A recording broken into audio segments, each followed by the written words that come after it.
তাহলে বন্ধু থাক, আজকে আজকে আড্ডা এই পর্যন্তই। গাড়িগুলো বড় হয়ে গেছে, চুলকাইতেছে, একটু সেভ করতে হবে। আচ্ছা যা থাক। হ্যাঁ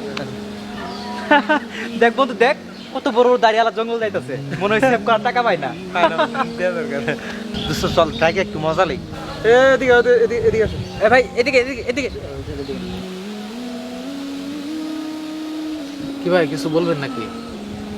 ভাই দাড়ি গাড়ার কি টেয়া টুয়া পাও না নাকি? হ্যাঁ?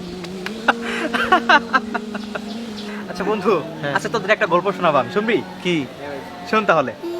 একবার এক ইয়া বড় বড় দাঁড়িয়ালো লোক তার বাচ্চারে কোলে নিয়ে আসতেছে, হ্যাঁ। আর বাচ্চারা এতই কান্না করতেছে, এতই কান্না করতেছে, কান্না বন্ধ করতেছে না। তো এটা দেখে আমি আর চুপ থাকতে পারলাম না, আমি কোলে নিলাম। ওমা, নেওয়ার সাথে সাথে বাচ্চা চুপ হয়ে গেল।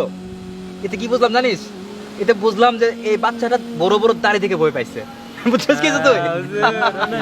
ভাই দাড়ি কাটা ফেলেন, তাহলে আপনার পোলাপান আপনার দেয়া ভয় পাইব, বুঝতে পারছেন? আসলে ব্যাপারটা আপনি যেরকম মনে করছেন সেরকম না। বাচ্চারা সাধারণত তার মায়ের কোলে যায় চুপ করে, কারণ বাচ্চার মায়েরও দাড়ি নাই, আপনারও দাড়ি ছিল না, একদম ক্রিম শেষ ছিলেন। বাচ্চা মনে করছে আপনি তার মা, এই কারণে কি করে।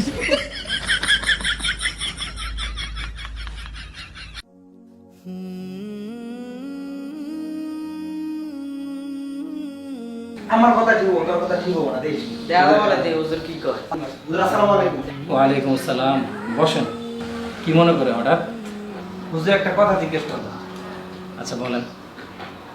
আর মোবাইলের ভিতরে কোরআন শরীফ রাখছি, ওই মোবাইলের মধ্যেই ইউটিউব, ফেসবুক, গান বাজনা আরো কত কিছু দেখা যায়। তাহলে কি হুজুর ওই মোবাইলের মধ্যে কোরআন শরীফ রাখা যাবে? আমি ওরা কতবার কইছি যে মোবাইলে কোরআন শরীফ রাখিস না, কিন্তু ও আমার কথা শুনেই না। হুজুর আর মোবাইলে হাজার হাজার গান আরো আসছে আমার জ্ঞান দেওয়ার জন্য। আমি তো আর তোর মতো মোবাইলের ভিতরে গান আর কোরআন শরীফ একসাথে রাখি না, এজন্য আমার এত গুনাহ হবো না, তোর তো অনেক গুনাহ হবো। শোনেন, কারো মোবাইল বা ল্যাপটপে কোরআন তেলাওয়াত থাকুক বা না থাকুক, কিন্তু কোনোভাবেই গান বাজনা রাখা যাবে না। কারণ গান বাজনা শোনা অনেক মারাত্মক গুনাহ। আপনার মোবাইলে যদি গান বাজনা রাখেন, তাহলে এর জন্য আপনি অনেক বড় গুনাহগার।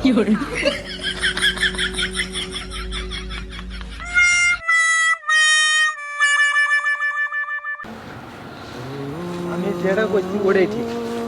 হুজুর এই কথা রেখো। হ্যাঁ দেওয়া যাবে। আচ্ছা আসো। আসসালামু আলাইকুম। ওয়ালাইকুম আসসালাম।